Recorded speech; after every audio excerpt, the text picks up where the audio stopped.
Terima kasih teman-teman sudah menyempatkan hadir hari ini di Pengadilan Negeri Jakarta Selatan guna untuk sama-sama melihat hasil putusan dari adanya kasus bullying dan kekerasan yang menimpa putra saya, Sian, yang dimana nanti dibacakan petikan dari putusannya tersebut.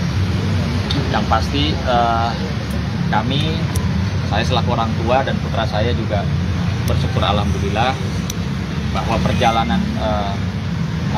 kasus yang bisa dikatakan panjang ini akhirnya kita sudah sama-sama mendapatkan keadilan dengan diputusnya anak tersebut bersalah. Tapi puas nggak sih Bang dari apa sendiri? Dari hasilnya sendiri Gini, kalau bicara puas atau tidak puas ya tentunya kita tidak bicara spesifik seperti itu. Saya bicaranya hanya menuntut keadilan. Kalau bicara puas nggak puas, itu nanti bisa banyak faktor-faktornya. Nah, untuk hal itu mungkin bisa ditanyakan langsung kepada putra saya yang mengalami. Kalau ditanya puas nggak bapaknya hasil putusannya begitu, tentunya ya kalau seorang bapak, apalagi saya orang hukum, tentunya kan kepinginnya semua berkeadilan.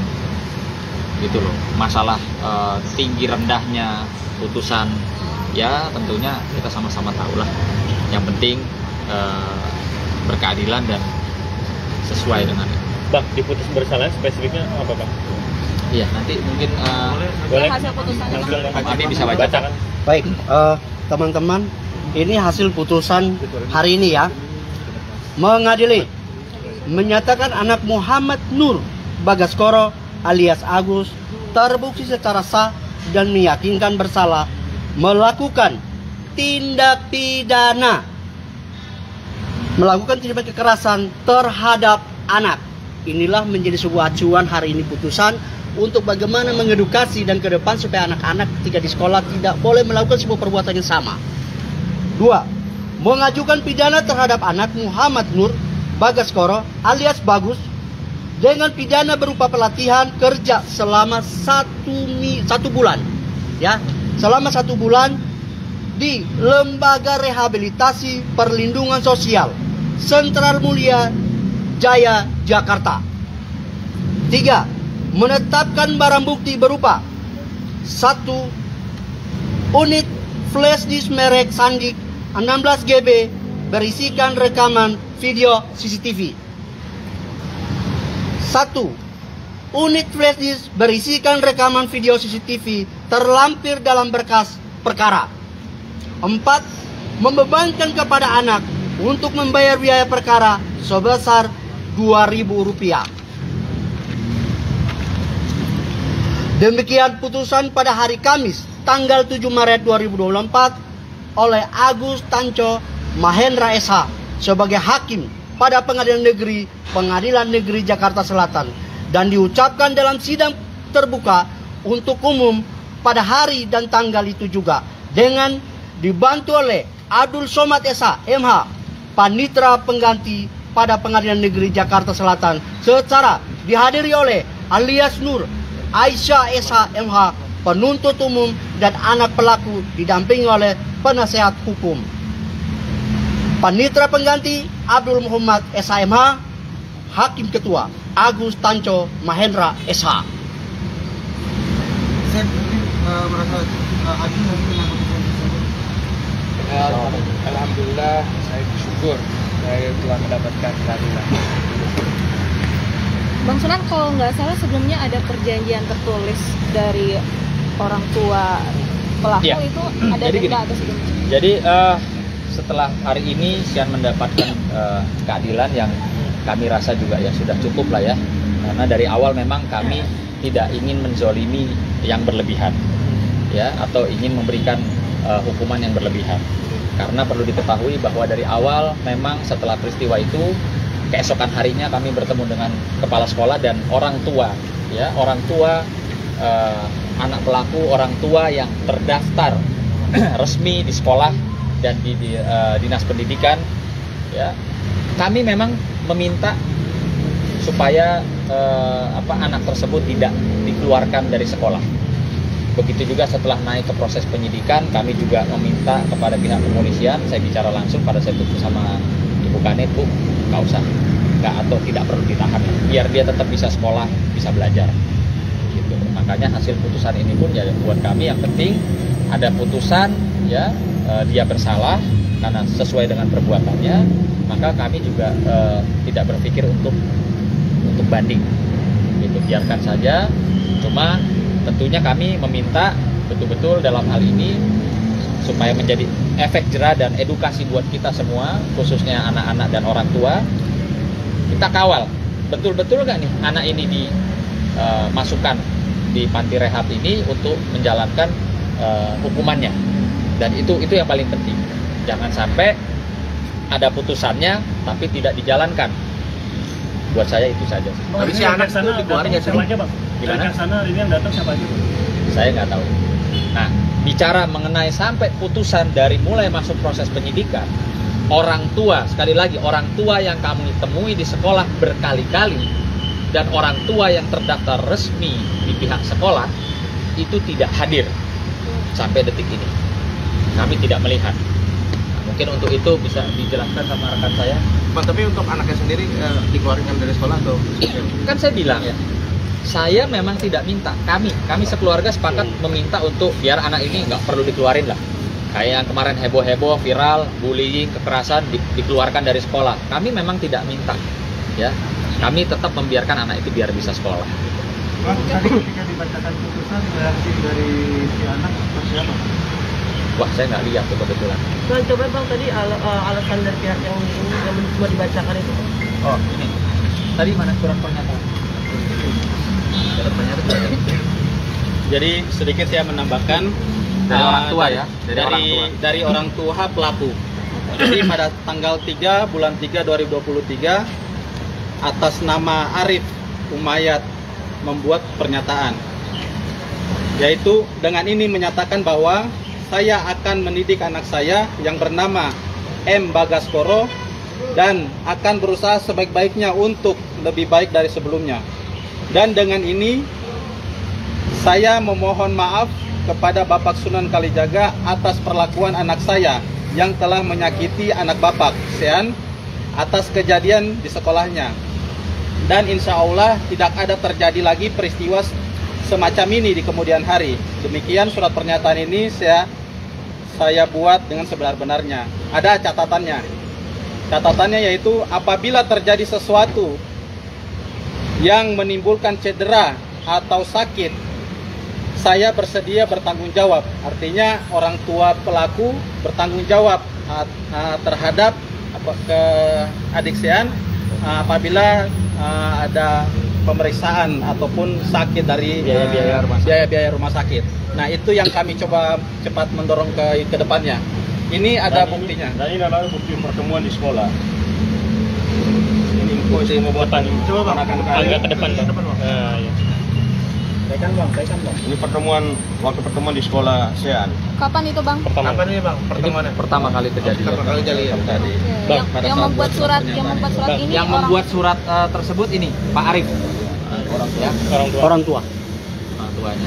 Yang sampai detik ini tentu teman-teman media bisa melihat tidak pernah terlihat, nggak usah batang hidungnya lah, jenggotnya aja nggak pernah terlihat kan ada di pengadilan gitu ya.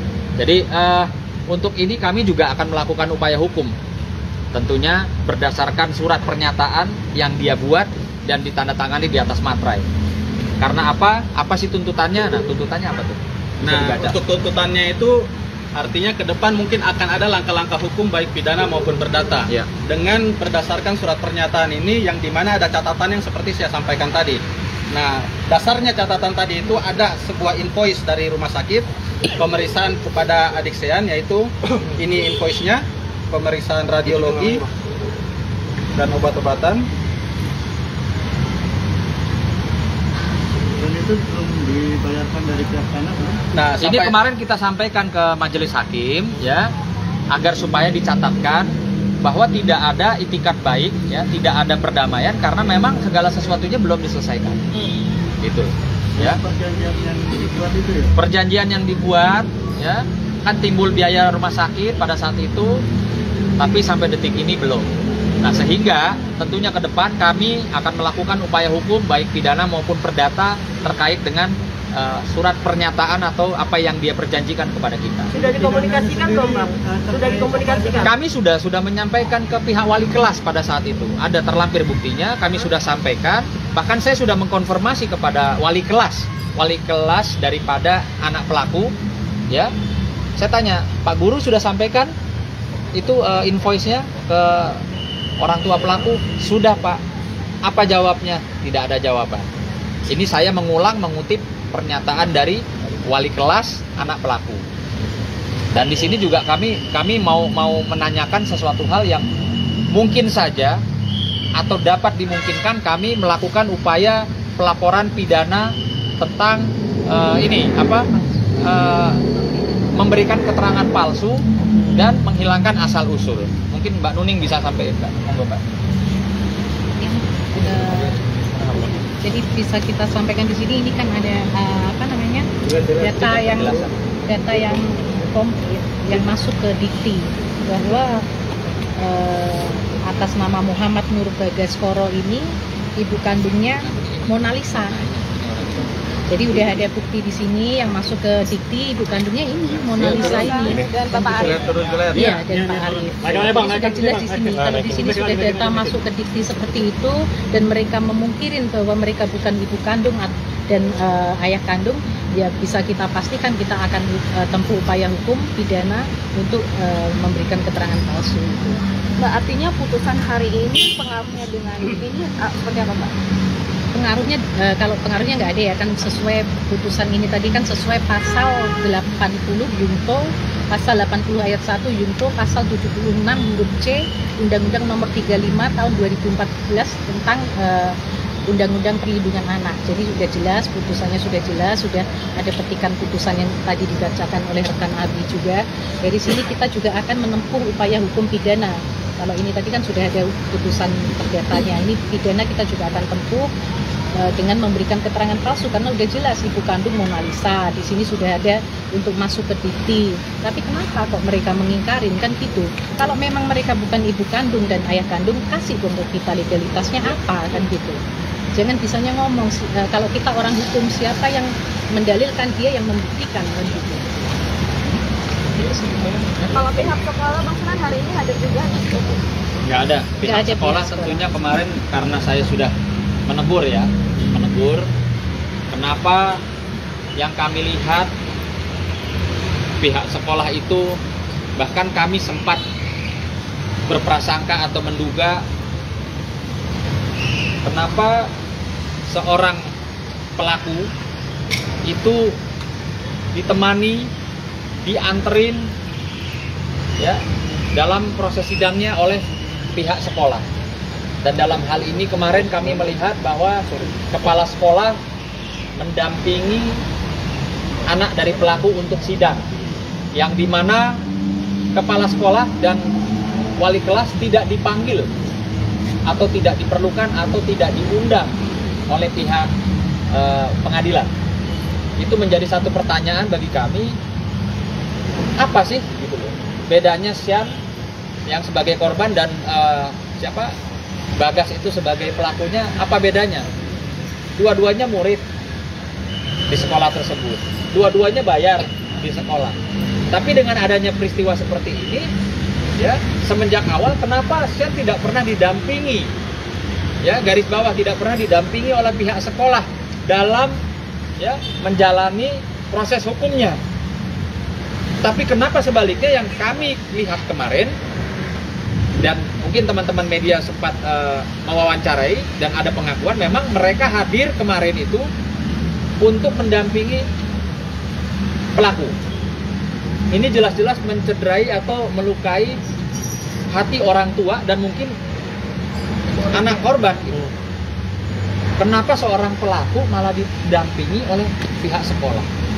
Nah, ini yang menjadi keberatan saya dan mungkin saya akan segera bersurat kepada yayasan dan sekolah minta klarifikasi apa maksud dan tujuannya, sehingga terlihat ya terekam bahwa pihak sekolah secara terang-terangan mendampingi, mengantarkan anak pelaku untuk proses persidangan.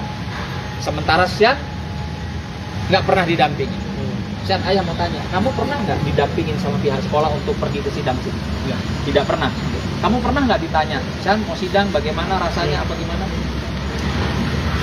Nah, di sini kan jelas terbukti bahwa Sian ini kan korban. Harusnya kan pihak sekolah, terutama kepala sekolah kan harusnya memberi support ke korban, bukan ke pelaku kan gitu. Karena yang di sini yang dirugikan kan korban. Korban ada ngalamin luka-luka semua, juga nggak ada itikat baik kan untuk diganti secara material maupun imaterial kan gitu. Ya. Bahkan kemarin saya tanya ya sama kepala sekolah, Pak Kepala Sekolah, kenapa orang tua yang resmi terdaftar di sekolah tidak pernah hadir dalam proses hukum? Itu saya tanyakan kemarin ke kepala sekolah. Lalu kepala sekolah bilang, kami sudah undang Pak Sunan, katanya mau datang. Ini proses panjang loh, hampir 1 tahun proses hukum ini. Kenapa tidak pernah satu kali pun hadir dalam proses hukum?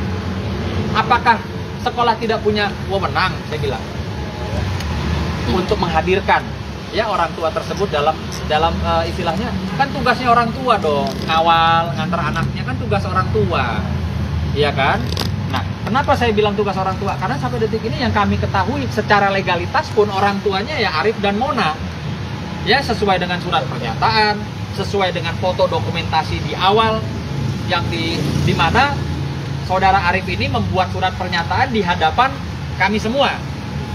Ya, ada pihak kepolisian dari Polsek Kebayoran Lama, lalu ada kepala sekolah, lalu ada wali kelas, ada murid. Dia membuat surat pernyataan itu loh. Dia mengaku itu anaknya dan dia akan bertanggung jawab apabila ada biaya-biaya yang timbul. Namun demikian, sudah hampir 1 tahun, bahkan pas Maret ini 1 tahun, tidak ada, ya, tidak ada istilahnya itikat baiknya, dan saya anggap ini tidak mencontohkan orang tua yang menjadi, ya, istilahnya orang tua dari anak pelaku, yang seharusnya dimana kalau kita menjadi orang tua anak dari pelaku, harusnya itu silaturahmi sama pihak keluarga korban tentunya. Lalu apa yang bisa bentuk empati apa, simpati apa gitu. Nah, ini yang kami tidak rasakan. Bang, menjadi sebuah pertanyaan nggak sih bahwa sebenarnya orang tuanya ini siapa sih gitu? Iya, ini makanya kami akan lakukan upaya hukum. Kalau mereka bilang, kalau si Arif sama Mona bilang itu anak angkat, tapi fakta hukumnya tercatat loh, ibu kandung ya Mbak? Iya, ibu kandung. Nah, tolong dibacain aja, ibu kandung itu. Ini kami dapat verifikasi dan validasi loh. Tertulis ibu kandung. Sekarang dia bilang ceritanya dia bukan ibu kandung, itu anak angkat. Nggak apa-apa, kita ikutin ceritanya. Kita minta mana pengangkatannya secara hukum. Karena mengangkat seorang anak itu juga pakai aturan hukum. Ada penetapan. Ya. Dan lalu kemarin ada figur katanya ini orang tua aslinya yang ini loh. Kita ini orang hukum semua. Mana legalitasnya? Gitu. Nah, yang sendiri sejauh ini seperti apa? Kamu masih sekolah di tempat yang itu atau Masih. seperti apa? Apakah ada diskriminasi dari Teman-teman. dari teman-teman juga nggak sih? Sampai sejauh ini mereka sudah baik-baik aja atau? Nah, ini kemarin ada orang tua ya, orang tua dari orang tua murid dari sekolah yang sama menyampaikan kepada kami, ya, ada dugaan. Sekali lagi saya katakan ada dugaan, ya, bahwa pihak sekolah khususnya salah satu oknum, ya, dari sekolah tersebut menyampaikan hal-hal yang tidak semestinya, sehingga membuat putra saya setelah kami tanya merasa tidak nyaman. Artinya apa ini sekolah nih kalau kayak begini? Dia mendampingi si pelaku, dia membuat anak saya jadi tidak nyaman di sekolah. Ini apa maksudnya gitu? Apa? Karena selama ini kami juga baik sama sekolah loh. Kami tidak pernah memblow up di mana tempat TKP atau di mana apa nama sekolahnya, nggak pernah. Ya, tapi karena memang kami sudah posisinya terpaksa, ya kami bicara ya sesuai dengan fakta bahwa TKP-nya ada di sekolah ini. Tentunya kami juga akan melakukan upaya-upaya hukum. Jadi tidak berhenti sampai di sini saja ya, gitu loh. Kami akan lakukan upaya baik perdata maupun pidana Dan dari sisi manapun ketika kami melihat ini bisa kita laporkan, pasti kita akan laporkan. Ya, supaya menjadi ada titik terang ya, Bang. Iya dong, mesti kejelasan. Muncul dong. Bawa legalitas, bawa pengacara. Iya kan? Sesuai nggak dengan apa yang disampaikan, sesuai nggak dengan legalitasnya gitu. Dia bilang anak angkat, mana bukti pengangkatan? Dia bilang anak kandung, mana buktinya? Kan begitu. Rencananya kapan Bang? Minggu ini atau minggu depan? Ini sedang kita persiapkan. Sedang kita persiapkan segala sesuatunya, sedang kita kaji, ya. Apakah memang ini masuk dalam ranah pidana atau hanya masuk perdata? Tapi yang pasti, ya kami akan terus telusuri gitu. Tidak tinggal diam ya. Tidak tinggal diam, menelan bulat-bulat, percaya dengan apa yang disampaikan oleh pihak mereka. Bang, terakhir dari saya, sang istri, Ibu Sen gimana Bang? Langsung ngomong telepon pas putusan itu, responnya gimana Bang? Kemarin sempat nangis terus. Iya, yang pasti tadi kami datang bersama ya. Ya istri sih pada prinsipnya juga ya sudah. Yang penting Sian sudah mendapatkan keadilan, anak tersebut sudah diputus bersalah, ya. Dan masalah hukuman itu buat kami tidak persoalkan. Tapi mungkin pelaksanaannya kami akan minta betul-betul dilaksanakan. Jangan diputus tapi tidak dilaksanakan gitu hukumannya. Karena ini jujur ya, saya bilang dari awal, Sian ini bukan hanya untuk kita, ya. Edukasinya adalah untuk semua, baik orang tua yang anaknya menjadi pelaku, baik orang tua yang anaknya jadi korban. Jadi tahu harus bagaimana, ya. Dan perlu diketahui bahwa kalian tidak perlu merasa takut atau khawatir, ya, bapak-bapak, ibu-ibu, ketika anaknya jadi korban. Waduh, prosesnya akan panjang, akan lama. Waduh, saya berhadapan dengan pejabat, saya berhadapan dengan public figure. Tidak perlu takut, ya. Orang tua tuh bahasanya kalau buat anak siap mati. Nah itu aja. Jadi nggak usah berpikir prosesnya seperti apa. Gitu. Yang pasti kita bersyukur hari ini ada putusan bersalah, ya, dan harus menjalankan putusan tersebut. Hukumannya kita akan sama-sama kawal. Ada rencana pembinaan sekolah. Oke, terima kasih. Ada akan pindah rencana sekolah apa? Enggak, ada kan dia memang sudah mau masuk SMA, sudah diterima di SMA. Oke. Terima kasih sudah menonton video ini. Jangan lupa subscribe dan aktifkan lonceng notifikasi supaya kamu nggak ketinggalan video terbaru dari Grid.